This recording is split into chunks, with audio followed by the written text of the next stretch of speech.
Writing Without Tears program, and they're hands-on, tangible manipulatives that enable our children to have concrete experiences with patterning, geometric shapes, counting, spatial awareness, and visual discrimination. We're using the iPad in our classroom to supplement what we're already doing.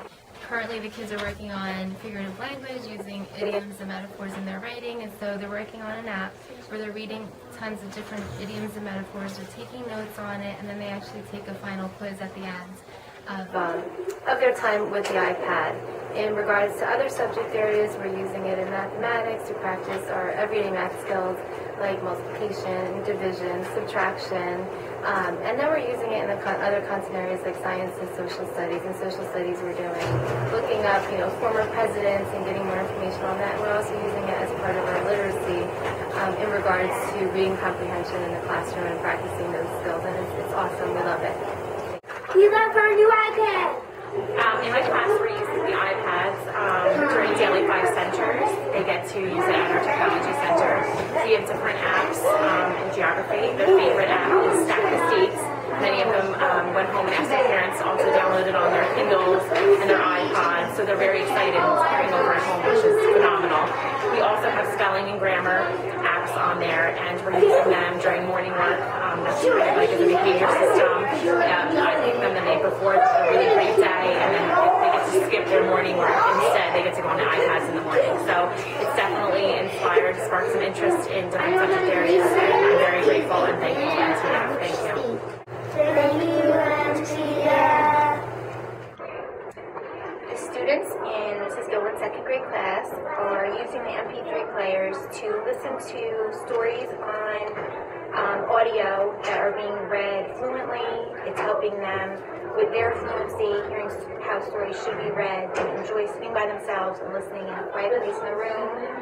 They'll also be reading into them to listen to themselves read, and they're enjoying themselves immensely, and they're very lucky to have them. So thank you very much.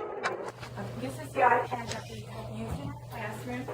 Some of the things that we use it for is when we go on a class trip or we do something in the classroom that we like to share, we take pictures with it and we can share them with the class. Another thing that we can do, we've been using it for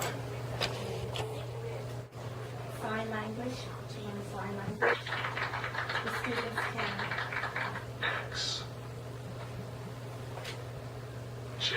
learn how to form the letters.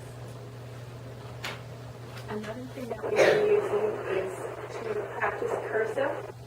The students can, this is backwards up here, but what they can do is use their fingers to trace over the letters to practice their cursive. And we're just exploring other things that we can use. We have Spanish. It says the words and you repeat it. This particular program I thought was a little difficult, some of the words. Very good. I find that the students are so much better at using this than I am. If I hand the iPad to a student and I'll Say, would you like me to show how to use it? Almost inevitably they'll say, no, I'm okay, I'm fine, I know what to do. So we're still exploring different things that we can use.